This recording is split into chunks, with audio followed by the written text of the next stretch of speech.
Bonjour tout le monde, merci beaucoup pour votre présence. La semaine passée était extrêmement difficile pour moi, comme mes collègues, j'étais paralysée, je ne pouvais rien faire. Mais en même temps, je suis contre quand on parle qu'il faut sortir de l'émotif, il faut qu'on soit rationnel. En fait, on sait maintenant, selon les recherches en neurobiologie par exemple, on ne peut pas faire une distinction entre la rationalité et entre les émotions. Ces deux sont ensemble et puis ces deux sont interreliés et jouent un rôle dans chaque aspect de notre vie. Après avoir dit ça, je vais commencer par un récit représentatif. J'étais à l'Université York, chercheur à métier, il y a 1 an et demi, et puis c'est à Toronto. J'ai rencontré plein de gens, plusieurs personnes, et puis j'étais invitée à une fête chez quelqu'un d'origine iranienne. Et mon conjoint, Marc, m'a accompagnée, il était avec moi, et puis à l'époque, il se laissait pousser la barbe. Et puis la personne qui nous a invités a dit à Marc, c'est une beau barbe, moi aussi je veux laisser pousser un, mais comme je peux pas me permettre. Et puis Marc a demandé, comme un idiot un peu, comme mais pourquoi? Et puis lui, disons Hassan, il a répondu, mais es-tu malade? Comme on va me traiter de terroriste, je peux pas pousser une barbe. Et puis en vous racontant ce récit, en fait, je choisis consciemment le mot récit représentatif parce que ceci n'est pas une anecdote. Ça représente, je dirais, la vie quotidienne de plusieurs immigrants au Canada et au Québec. Et puis en ce moment, des mobilités, des immigrants, des réfugiés, des demandeurs d'asile, ça font pleinement partie de la politique partout dans le monde. Et puis, en ce moment, je vais examiner la situation dans l'optique canadienne. Et puis, le Canada est en général connu comme un pays d'accueil d'immigrants et des réfugiés. Et puis, on se distingue de l'Europe et des États-Unis par notre générosité, par notre ouverture et par notre altruisme. Mais est-il vraiment le cas? On peut dire que certaines représentations de l'immigration sont très positives. En fait, on voit des immigrants comme une ressource qui peuvent contribuer à la stimulation de l'économie et à la diversification des innovations, par exemple. L'année passée, le Canada a reçu 300 000 immigrants comme résidents permanents, et puis 160 000 d'entre eux fait partie de la catégorie des travailleurs qualifiés, la classe économique. Et Québec prévoit accueillir en 2017 à peu près 50 000 immigrants, et puis 30 000 d'entre eux vont venir comme immigrants économiques. Et puis quant aux réfugiés, et puis aussi souvent on voit une image positive par rapport aux réfugiés. On dit qu'ils méritent les protections, ils méritent notre aide. Par exemple, rappelons-nous comment le processus à travers lequel le Canada a reçu 25 000 réfugiés syriens. Rappelons-nous le hashtag Bienvenue aux réfugiés. Puis même, plusieurs personnes se sont mobilisées à travers différents organismes, par exemple, pour accueillir et puis pour aider à ces réfugiés. Même notre premier ministre Trudeau était à l'aéroport Pearson pour dire personnellement bienvenue aux réfugiés syriens qui étaient arrivés.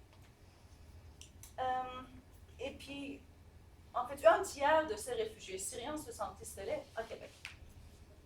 Mais cependant, en fait, plus en plus, malgré ces sentiments, disons, ou ces opinions positives par rapport aux immigrants et aux réfugiés, en fait, on associe des immigrants et des réfugiés plus en plus au danger, à la fraude, au crime et plus récemment au terrorisme.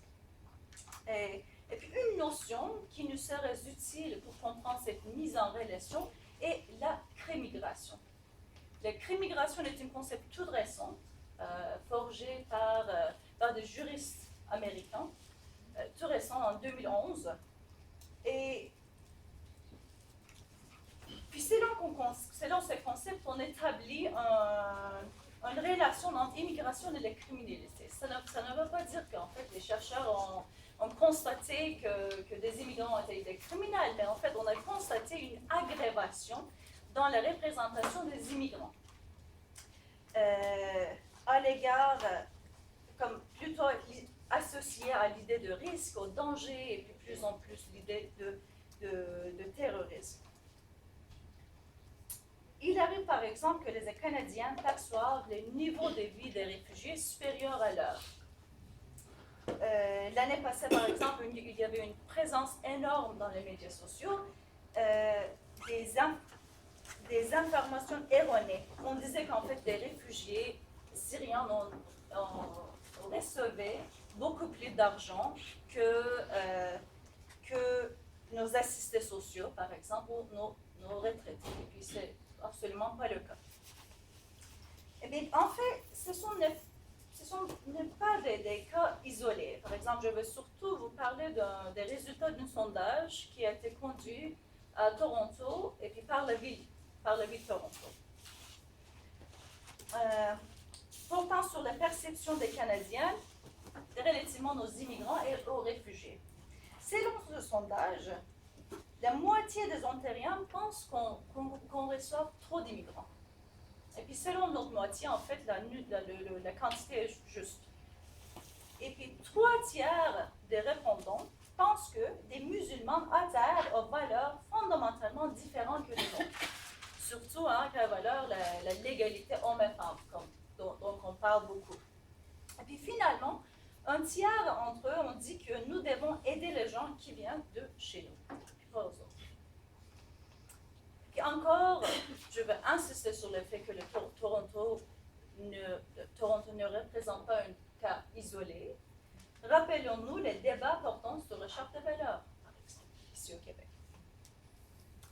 Puis si nous regardons chez nos voisins du Sud, la situation n'est pas favorable du tout. En ce moment, le décret de l'administration Trump, une interdiction visant les musulmans, des ressortissants des pays majoritairement musulmans, fait l'objet d'une bataille juridique, d'une bataille légale.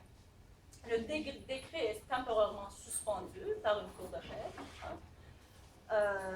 Mais voilà, deux États et puis le département de justice vont soumettre leurs arguments juridiques cet après-midi. Et puis voilà, on verra qu'est-ce qui va se passer. Et je vais conclure avec un constat. Selon les projections démographiques de Statistique Canada, en 2031, dans moins de 15 ans, presque la moitié des Canadiens de 15 ans et plus pourraient être nés à l'étranger ou avoir au moins un parent qui est né à l'étranger. Ça veut dire, voilà, l'immigration est une réalité, la cohésion sociale des Canadiennes ou des Québécois de souche n'existe pas. C'est une mythe, c'est une fiction. Alors, si on veut en fait contribuer à la construction d'une société, disons, inclusive, démocratique et prospère, notamment, il faut cesser de nier les sentiments anti-immigrants et de l'islamophobie. Merci pour votre attention.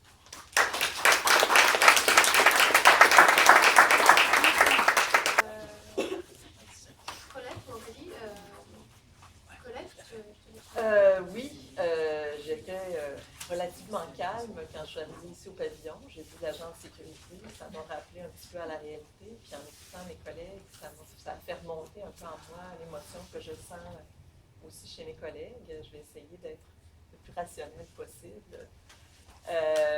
C'est sûr qu'on a parlé, moi on m'a demandé de parler la semaine dernière, à plusieurs reprises, on m'a demandé de commenter à chaud la couverture médiatique des événements et comment la couverture des événements, puis aussi le rôle des médias dans l'islamophobie en général. J'ai essayé de me garder justement de raccourcis trop faciles et de blâmes trop directs. Je pense que sous le coup de l'émotion d'un événement comme celui-là, on cherche des explications faciles et rapides. Nous tous, les journalistes peut-être encore plus que nous tous, parce que c'est leur travail, mais je l'ai fait et je ne crois pas avoir dit des choses encore que je regrette, mais il faut faire attention. Bon, c'est un peu facile à dire, il faut faire attention. On a le droit aussi à notre émotion et à nos réactions. Mais on a voulu, enfin, je vais essayer de faire les choses un peu dans l'ordre.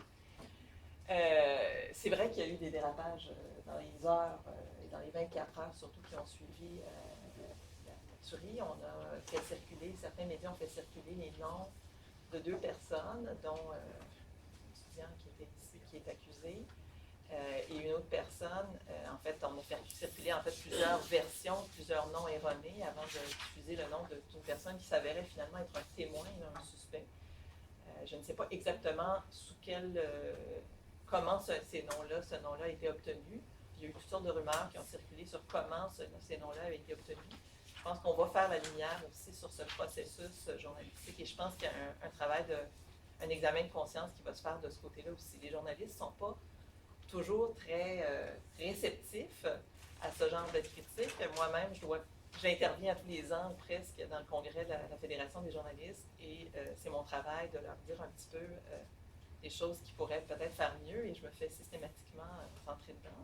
Quand je me retrouve dans une estrade comme celle-ci, je me porte plus à leur défense parce que je trouve parfois qu'on les critique de tous les mots. Les médias ont aussi fait un travail remarquable dans les heures qui ont suivi. Beaucoup de journalistes ont fait un travail remarquable de témoignage, de donner la parole aux proches, de les aborder avec beaucoup d'humanité et d'exprimer aussi, je pense, tout cet élan de compassion, de solidarité qu'on a senti quand même très fort à Québec et au Québec. Surtout, moi, j'ai senti beaucoup à Québec. J'habite à 10 minutes de la mosquée. Je m'entraîne à 5 minutes de la mosquée. C'est mon quartier, c'est mon environnement. Et puis, ça m'a touché cet élan-là aussi. Puis j'ai l'impression que les médias ont participé à ça. Donc, il ne faut pas non plus les voir seulement comme un vecteur de dérapage et d'erreur. En même temps, quand on parle des médias, on parle de toutes sortes de choses. Hein. On parle des journalistes qui couvrent depuis des années, certains de mes anciens étudiants couvrent depuis des années les milieux d'extrême droite, parlent des milieux d'extrême droite, mettent en garde contre l'existence de ces groupes-là. Toute la question qui se pose aussi à savoir s'il faut en parler parce que ça leur fait de la publicité ou pas, ou comment on en parle.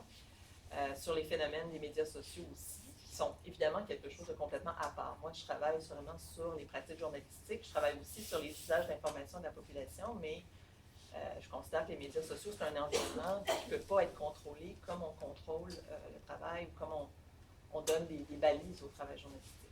Il y a aussi, bien sûr, tout le rôle des radios à Québec, dont on a beaucoup parlé cette semaine. Je pense que c'est trop facile de les blâmer directement. Je pense que l'occasion est excellente pour faire un examen de conscience, pour réfléchir au sens des mots, mais de dire que cet individu-là était influencé par les radios, ça me semble aussi précipité que de regarder son profil Facebook et se livrer à des analyses. Attendons de voir, mais oui, parlons des excès et de certains excès qui se sont poursuivis cette semaine. Moi, ça m'a encore plus sidéré. Des gens qui non seulement ne faisaient pas d'examen de conscience, mais qui en rajoutaient, alors que la communauté, et pas seulement la communauté musulmane, mais la communauté en général était affectée par ces événements-là, d'en rajouter et de dire des choses presque alimenter des théories du complot. Hein. Certains animateurs, on peut les nommer, hein, comme Richard Martineau, comme Éric Duhem, comme Jeff Fillion, qui contribuent encore à amplifier ces sentiments-là alors qu'on est en deuil, qu'on vient de vivre un drame majeur. Je pense il y a des gens, malheureusement, ceux qui ont le plus besoin d'un examen de conscience sont ceux qui ne le font pas. Mais il y a effectivement un début de réflexion collective qui, j'espère, va se poursuivre. Les travaux que j'ai faits avec Thierry Giasson, que vous connaissez peut-être, ici en sciences politiques, et une autre collègue de l'Université d'Ottawa, Marie-Michel Sauvageau, portent sur les vagues médiatiques, ce que nous on appelle les tsunamis médiatiques, autour des questions liées à l'identité, à la racialisation, à l'identité religieuse et à certains stéréotypes, et à certains incidents très fortement médiatisés, la crise des accommodements raisonnables et plus récemment la charte des valeurs qu'on a, pour laquelle on vient de... Notre chapitre a été accepté ce matin. Bon, alors, ce qu'on constate, c'est qu'il y a des phases. Hein. Il y a le choc initial. Alors là, ici, évidemment, on parle d'un choc majeur qui est un attentat. Et ensuite, les suites que ça va avoir. Ce qu'on a vu, en tout cas dans la crise des accommodements raisonnables et dans la crise, les événements ou le projet de charte des valeurs québécoises, c'est qu'on a beaucoup fait circuler des images très stéréotypées, des symboles un peu, des amalgames, et que l'occasion de réfléchir, de mieux comprendre, d'un certain rapprochement a peut-être été ratée. Moi, ce que je sens depuis quelques jours, c'est qu'il y a un rapprochement qui s'est effectué. Moi, je le sens, et puis c'est purement émotif, je n'ai pas fait d'analyse, mais je sens un rapprochement qui s'effectue. Moi-même, j'ai refait des liens avec des personnes qui fréquentent la mosquée que je n'avais pas vues depuis des années, en disant on devrait se parler plus souvent, on devrait se voir plus souvent, puis juste pour leur dire qu'on est là et que vous êtes chez vous. Je suis désolée, je l'ai dit moi aussi, mais c'était de bon cœur. Mais tout ça pour dire que le rôle des médias est un élément dans un ensemble de communication beaucoup plus large. Oui, il faut rejoindre ce qui a déjà été dit. Les actes qu'on a dans la communication interpersonnelle, la communication directe, beaucoup plus d'influence. C'est ce que j'enseigne à mes étudiants depuis 20 ans. La communication interpersonnelle a beaucoup plus d'influence. Les réseaux sociaux qu'on a, les vrais réseaux sociaux qu'on a avec des personnes autour de nous ont beaucoup plus d'impact que et là, évidemment, je ne sais pas comment... Moi, j'aimerais bien entendre comment les gens réagissent ici par rapport à... Comme j'ai senti beaucoup d'émotions chez Jonathan quand il a parlé de cet étudiant. J'ai vu des témoignages de gens qui se sentaient, qui avaient l'air de se sentir presque responsables de ne pas avoir anticipé ça. Je pense que c'est injuste. Là, je comprends que c'est tout à fait naturel, là, mais on ne peut pas se blâmer pour ça. C'est comme si on avait dit il avait été intimidé, c'est la faute de ses intimidateurs. Là, il ne faut pas exagérer. J'ai pas grand-chose à dire spécifiquement sur l'image de l'islam, l'image des musulmans par rapport à ce qui a déjà été dit. C'est pas mon champ d'expertise. Je ne veux pas non plus abuser là-dedans. Mais j'ai cherché un mot pour finir. J'ai comme 10 pages de notes, là, mais... enfin, juste pour dire que moi, ce qui m'intéresse beaucoup, c'est ce qui va venir, ce qui va... beaucoup de gens ont dit que c'était un tournant, que c'était un moment charnière pour Québec, pour le Québec, pour l'état de la discussion, assainir et apaiser un certain dialogue. On sait que les médias sociaux tendent à créer un environnement de bulles, d'espaces isolés où les gens se discutent avec des gens qui pensent comme eux. On voit encore des espaces où des gens continuent à alimenter de la haine, de l'intolérance. On voit aussi qu'il y a des interventions policières, il y a des accusations qui ont été portées contre des personnes. J'ai bien hâte de voir comment tout ça va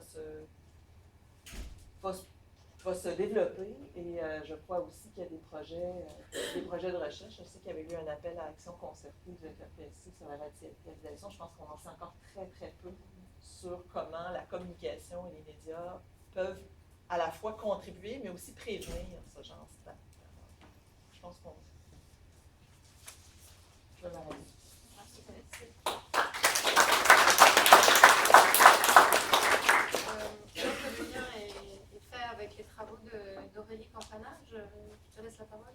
Merci Marie, merci de cette invitation. Puis bonjour à toutes, bonjour à tous. Comme mes collègues, j'ai été particulièrement bouleversée par les événements la semaine dernière, paralysée quasiment toute la semaine, parce que comme vous le savez peut-être, je travaille sur le terrorisme, la radicalisation, mais je travaille aussi sur l'extrême droite à Québec, au Canada, avec plusieurs de mes assistants qui sont d'ailleurs présents dans la salle. Et quand j'ai su très tôt ce qui était en train de se passer, ça m'a tout de suite ramené vers les travaux, la recherche sur l'extrême droite que j'effectuais.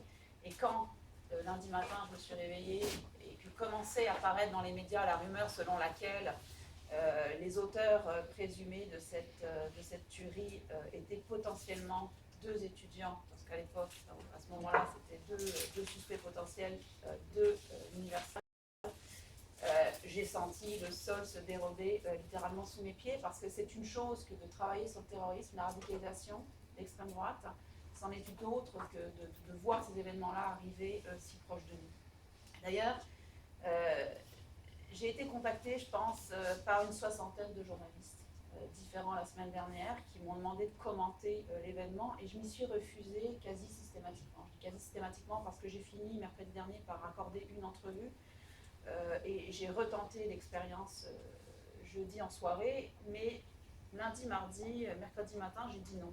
Et ça a été très mal interprété de la part des journalistes. J'ai reçu, quand l'entrevue dans Le Devoir, dans laquelle mes propos étaient cités jeudi matin, est parue, 2 messages de journalistes basés à Montréal, me disant très clairement qu'ils ne comprenaient pas pourquoi j'avais refusé d'intervenir plus tôt dans la semaine. Et des messages pas sympathiques du tout. Et l'argument que je leur faisais, c'était que j'étais beaucoup trop proche de l'événement, qu'on avait trop peu d'informations pour se prononcer.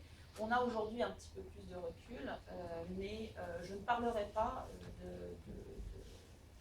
de ce qui s'est passé il y a une dizaine de jours, hein.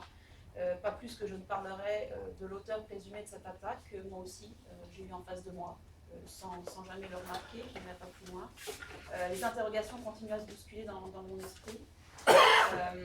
Je vais intervenir sur 3 points, même si je pense que mon intervention ne sera pas si structurée que ça, parce que je n'ai pas véritablement de notes, puis je ne savais pas par quel angle aborder la question.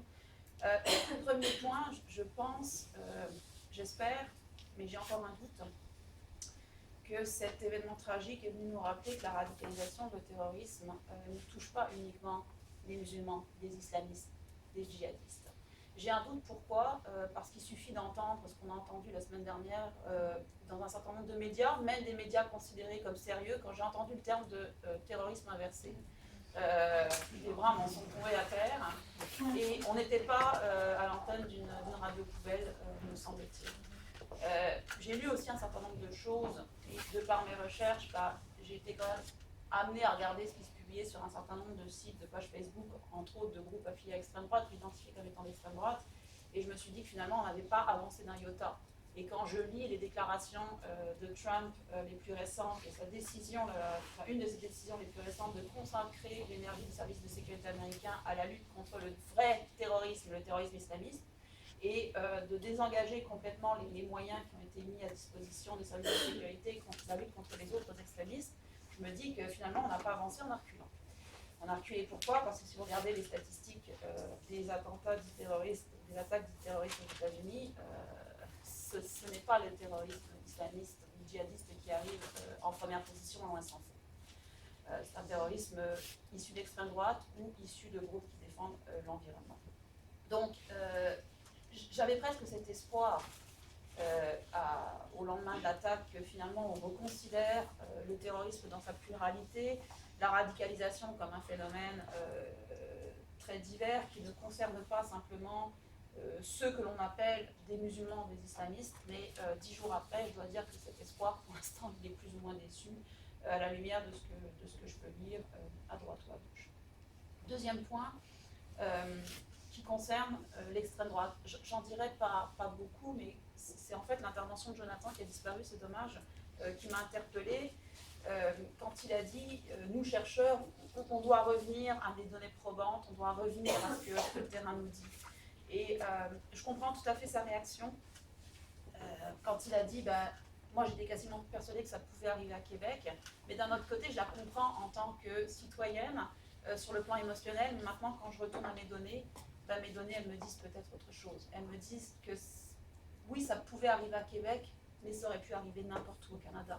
Parce que contrairement à ce qu'on a pu lire dans les médias, le phénomène de l'extrême droite n'est pas forcément en croissance. Par contre, les groupes d'extrême droite sont décomplexés, interviennent de plus en plus dans l'espace public, et particulièrement à travers l'utilisation très agressive des médias sociaux, de Facebook, de chaînes YouTube ou d'autres instruments qui leur permettent de diffuser un message qu'ils ont d'ailleurs modéré stratégiquement, consciemment, pour le faire passer dans l'espace public. Par contre, sur leur page Facebook, ils ne modèrent jamais les propos des internautes qui interviennent, et qui véhicule un certain nombre de stéréotypes qui alimentent une islamophobie de plus en plus probante. Il y a certes une spécificité à Québec, c'est le contexte lié à l'existence de ces fameuses radios poubelles, mais là encore, et c'est dur d'être rationnel dans ces circonstances-là, mais là encore, cet événement aurait pu arriver ailleurs. Puis quand je vous dis ailleurs, je pense en particulier à une zone en Ontario, Waterloo, Kitchener, les Tri-Cities, j'en oublie la troisième. Bref, vous voyez à quoi je pense, où il y a des groupes particulièrement actifs, particulièrement visibles dans l'espace public et particulièrement violents. Malheureusement, c'est arrivé chez nous et ça nous montre aussi que, tragiquement et malheureusement, l'une des conclusions à laquelle on est arrivé dans un working paper de 2014 s'est révélée, ou se révélera peut-être parce qu'on ne peut pas s'avancer trop vite, véridique, c'est que la menace, elle ne vient pas forcément de ces groupes qui sont structurés, hiérarchisés, qui ont un contrôle, une discipline relative sur leurs membres, mais d'individus qui peuvent graviter autour de ces groupes, ceux que l'on appelle des loups solitaires. Troisième point, en fait, c'est le point sur lequel Marie, tu m'avais demandé d'intervenir sur la catégorisation ou la qualification de l'acte. Dans la nuit de dimanche à lundi, il se trouve, pur hasard, que j'administre un cours en ligne sur les terrorismes. Vous imaginez qu'un certain nombre d'étudiants ont désiré intervenir pour exprimer leur horreur, mais certains ont eu cette interrogation qui a été relayée dans les médias. Est-ce qu'on est véritablement face à un acte terroriste ou est-ce qu'on n'est pas simplement face à un acte haineux, raciste? Je ne suis pas sûre d'avoir une réponse à ça présentement parce qu'on n'a pas suffisamment d'intervention et je ne veux pas m'avancer sur la question. Je dirais trois choses cependant. La première, c'est que c'est tenter d'expliquer le pourquoi de la qualification très tôt après l'événement d'actes terroristes. Il y a deux logiques, me semble-t-il, qui s'entrecroisent. La première, c'est une logique policière. La police est appelée pour constater la tuerie. La première question qui se pose, c'est quelle est la cible? À quel moment l'acte a été commis? La cible, on la connaît, c'est une mosquée. L'acte a été commis au moment d'une prière. Donc ça pouvait laisser supposer que plusieurs individus étaient responsables de cette tuerie et hypothèse d'autant plus probable que deux individus à ce moment-là sont suspectés et que soi-disant on en arrête un. Dans ce cas-là, la police de Québec n'était pas forcément la plus armée ou la mieux armée, dans sa expression, pour affronter l'événement. Il fallait mobiliser des ressources supplémentaires. Et comme l'acte a ciblé un lieu quand même très particulier, symboliquement très très chargé, c'est ce qui explique en partie la qualification par la police, parce que c'est d'abord la police qui a parlé d'actes terroristes avant que les politiciens s'emparent du terme, ce qui a permis donc de mobiliser des ressources supplémentaires, de faire venir des experts, et afin que l'enquête se déroule le plus vite possible et qu'on arrête si une cellule, s'il y avait eu cellule, ou un groupe, s'il y avait eu cellule, et surtout qu'on empêche cet acte-là de se reproduire ailleurs, car c'est devenu une préoccupation des forces policières. Deuxième logique qui est venue se superposer quelques heures plus tard, la logique politique. Et comme l'a dit si bien Jonathan tout à l'heure, les politiciens font de la politique, on ne peut pas s'attendre à autre chose de leur part.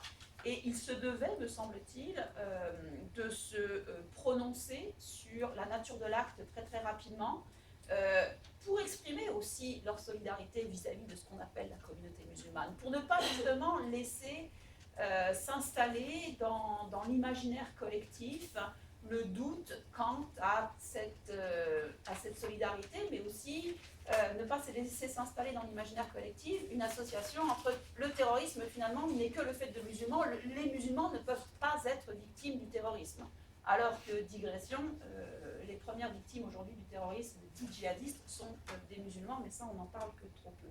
Donc il y a cette logique politique qui s'est imposée, qui s'est affirmée par la suite, et quelques jours, c'est quoi, 2 jours, 3 jours plus tard, quand l'auteur présumé de l'attaque a comparu et que des accusations ont été portées contre lui, vous avez remarqué que ce sont 6 accusations de meurtre prémédité et 5 accusations de tentative de meurtre qui ont été portées contre lui. Alors je ne suis pas du tout juriste, je ne prononcerai pas cette question-là, mais tout de suite, certains commentateurs ont dit « et l'accusation de terrorisme alors ?»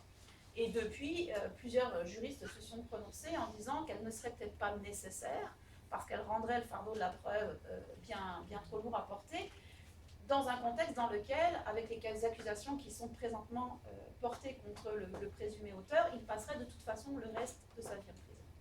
Alors si maintenant, j'ai encore quoi? Plus rien. Tout épuisé. Alors, pour finir, ok, en une phrase. Maintenant, si vous me posez la question à moi en tant que chercheur, je vous dirais que ne connaissant pas les motivations véritables de l'individu qui est derrière cette attaque, je ne me prononcerai pas. Par contre, que j'y vois quand même à travers la cible et le choix du moment, le choix des armes aussi, une logique terroriste. Mais pour l'instant, je laisse la parenthèse ouverte et attendons d'en savoir un peu plus, attendons d'avoir des éléments de preuve qui nous permettraient d'affiler éventuellement l'analyse dans un sens ou dans un autre.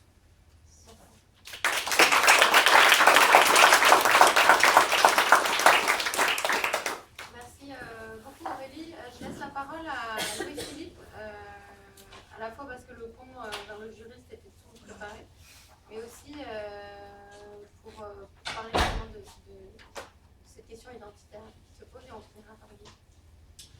Merci Marie pour l'organisation de l'initiative. Bonjour tout le monde. Je suis un peu dans la même situation que mes autres collègues. Je pense que ma présentation risque de ressembler à celle de Jonathan, au sens où je ne sais pas qu'elle tirait dans toutes les directions, mais comme il a dit, je vais tirer dans toutes les directions. Ce n'était pas un jugement sur la présentation de Jonathan, qui est excellente par ailleurs. Je suis un petit peu dans un état post-traumatique depuis, non pas les attentats ont accru cet état, mais depuis on pourrait remonter jusqu'à la candidature de Trump, mais la candidature de Trump jusqu'à l'élection, on avait des motifs de se calmer en fait en disant bon, c'est une catastrophe, c'est monté, mais ça demeurait un bouffon, puis ça demeurait quelqu'un qui n'avait aucune chance de prendre le pouvoir. Bon, le 8 novembre, on a tous été surpris, puis ensuite le 20 janvier, ben là, depuis le 20 janvier, vraiment, là, je veux dire, chaque jour amène son lot de catastrophe. Puis je pense que le mot catastrophe est juste. Je suis professeur donc en droit de la personne, donc 20 janvier, puis il faut aussi, je pense que même si effectivement il faut être très très prudent sur les motivations de l'auteur de l'attaque de Québec, il y a quand même une coïncidence qu'on ne peut pas passer sous silence, de 2 jours après l'adoption du décret de Donald Trump sur les 7 pays musulmans, cet attentat se produit à Québec. Donc il y a un symptôme, quelque chose qui se passe de plus large qu'uniquement ce qui s'est passé à Québec. Je pense qu'on a, en tout cas moi j'avoue que je ne suis pas capable de départager les deux. Maintenant, mon mari m'a demandé de faire une intervention en lien avec la situation québécoise, donc le rapport entre ce qui se passe à Québec, au Québec, le lien qu'on a fait entre les débats identitaires, puis les amalgames qui ont été faits effectivement sur l'islam en particulier, dans tout le débat sur la Charte des valeurs notamment, ce qui se passe dans les radios poubelles, on peut les appeler de manière plus neutre, les radios de confrontation, les radios commerciales. Moi, je travaille sur les accommodements raisonnables, les accommodements religieux, la portée de la liberté de conscience et de religion donc depuis 2005. Et donc, je me suis intéressé à ça avant le début de la crise des accommodements raisonnables. Il y a une évolution, il y a une dégradation de la problématique, mais pas uniquement au Québec. Ça fait maintenant avec ce qui se passe aux États-Unis, on se rend compte que ce qui est au cœur de cette dégradation-là, on pourrait même faire remonter ça à 2001, les attentats du 11 septembre, c'est la peur. C'est la peur, et c'est la peur qui explique pourquoi est-ce que ça enfle, ça enfle et ça enfle. Et cette peur-là est nourrie par beaucoup de choses, des amalgames. Pourquoi est-ce qu'il y a des gens qui embarquent là-dedans? Ça vient avec l'ignorance de l'autre, le fait de ne pas comprendre qu'est-ce que c'est l'islam. À partir du moment où l'islam est une religion qui est minoritaire de manière écrasante au Canada, aux États-Unis, dans les pays occidentaux même en général, je veux dire, c'est une religion qui est minoritaire. Je pense que les statistiques récemment au Canada, on parlait de 3,2%, quelque chose comme ça. Le fait de ne pas bien connaître l'islam, c'est normal. Tant qu'on ne connaît pas le musulman, on peut ne pas savoir. Plus le fait que l'islam ne soit pas vertical, comme la religion catholique, c'est très très horizontal, et donc différentes interprétations, etc. Maintenant, puis j'ai l'impression que c'est la clé, c'est-à-dire que là, je ne veux pas entrer dans l'idée de tomber dans une société post-factuelle, mais les chercheurs, on se retourne vers les faits pour être capable de lutter, puis c'est ce que Jonathan disait contre la peur, il faut se tourner vers les faits, il faut se tourner vers le rationnel, même si on n'est pas capable de départager le rationnel de l'émotif, bien sûr, mais il faut expliquer, il faut les casser, les amalgames. Et j'ai l'impression que là, on est à l'université, puis on a des colloques, puis on a c'est formidable, puis on se parle entre nous, puis c'est fondamental de le faire, c'est fondamental de continuer à le faire. Mais avant de revenir au droit, là, on a vraiment une responsabilité de sortir des silos dans lesquels on est confortable. Parce qu'en se parlant entre nous, il y a différentes manières de se parler entre nous, mais on prêche aux convertis. Et là on n'est plus à prêcher aux convertis, parce que le tapis est littéralement, et moi je parle du tapis des droits de la personne, je suis né en 79, j'ai jamais vécu une période comme celle-là. J'ai toujours été capable, dans les débats gauche-droite, mais même dans le rapport à l'extrême droite, j'ai toujours vécu dans une société où la prémisse de base, c'était le respect des droits de la personne. Le pacte démocratique post-1948, hein, la raison pour laquelle on a codifié, on a donné un statut supralégislatif aux droits de la personne, c'est en raison de ce fameux « plus jamais ça ». Hein, c'est de dire maintenant, les démocraties, on a vu que ça peut déraper lourdement.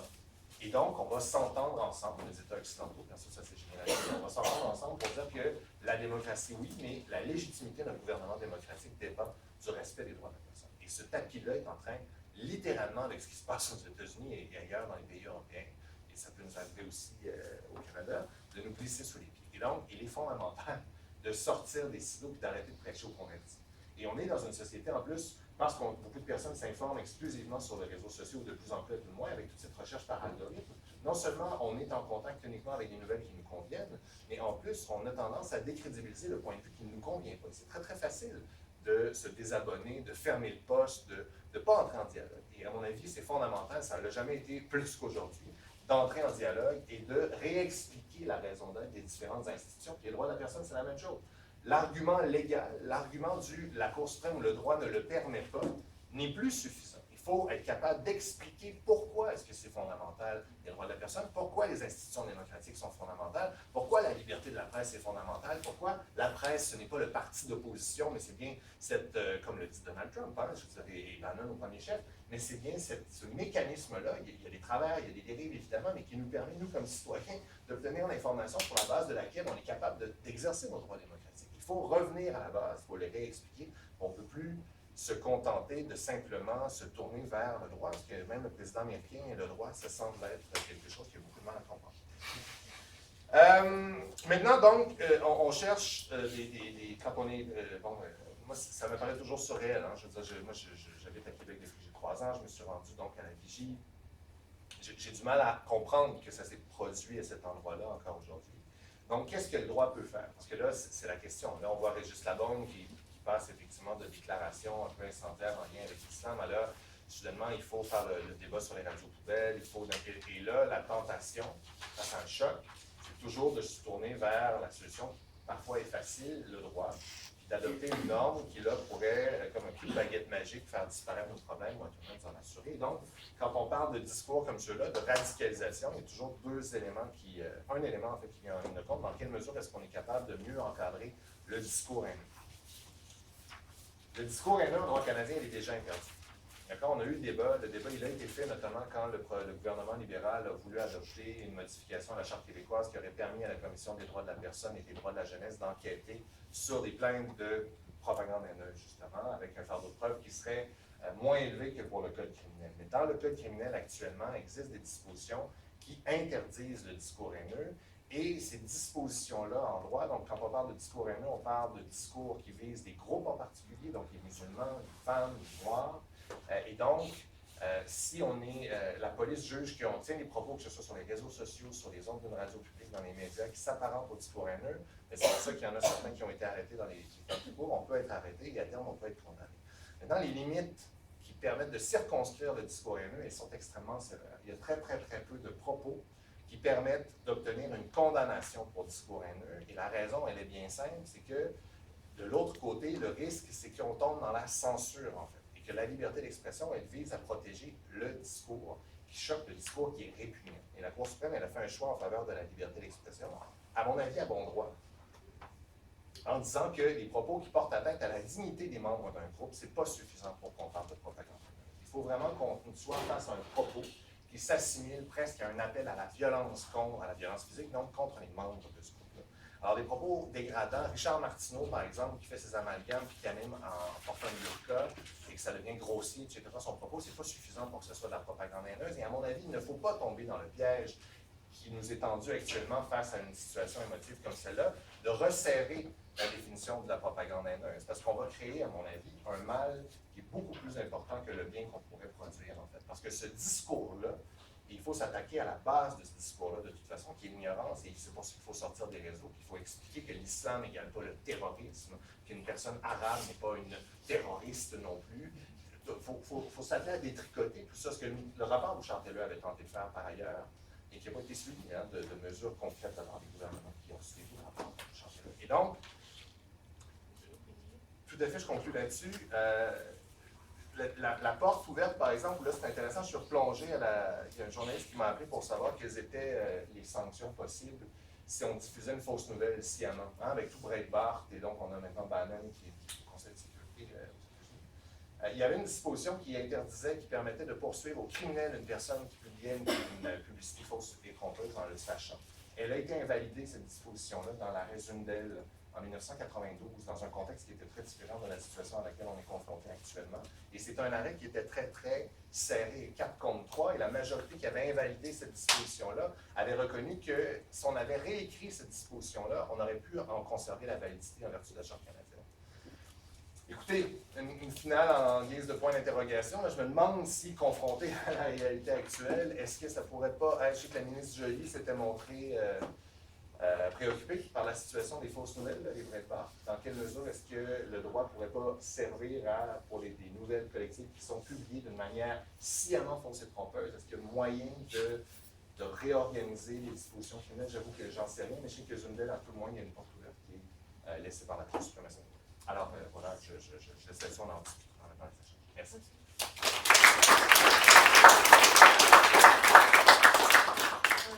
Je te laisse Merci Marie, c'est gentil.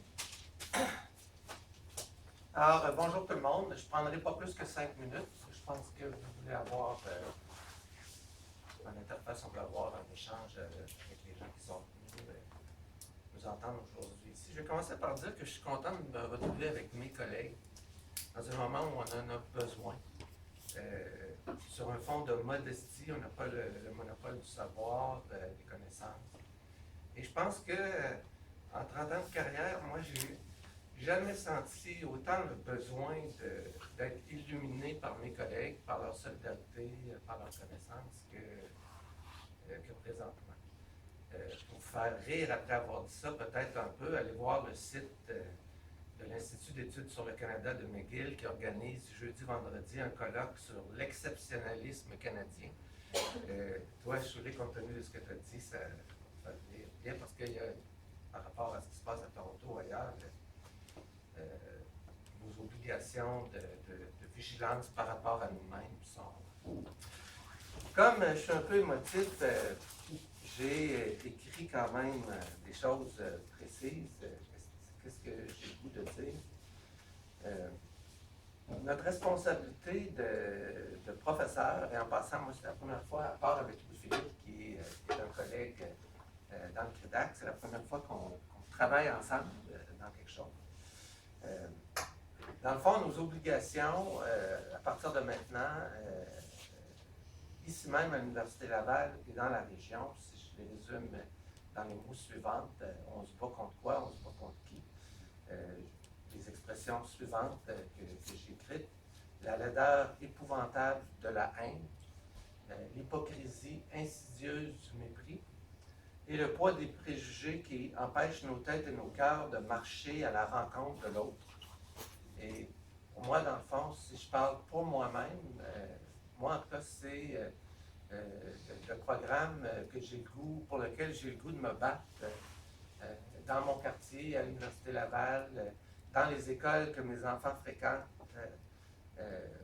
pour les prochaines années. Et j'accepte qu'on va être jugé à partir de maintenant, ici, dans la région et ailleurs, pas juste par les paroles qu'on dit, mais aussi par ce qu'on va faire dans l'horizon des prochaines années. Je vais prendre pendant 30 secondes un exemple de l'étranger. Moi, j'étudie beaucoup de sociétés, quelques-unes, pas 50. Mais il y en a une que j'ai étudiée ces dernières années, c'est l'Irlande du Nord. Et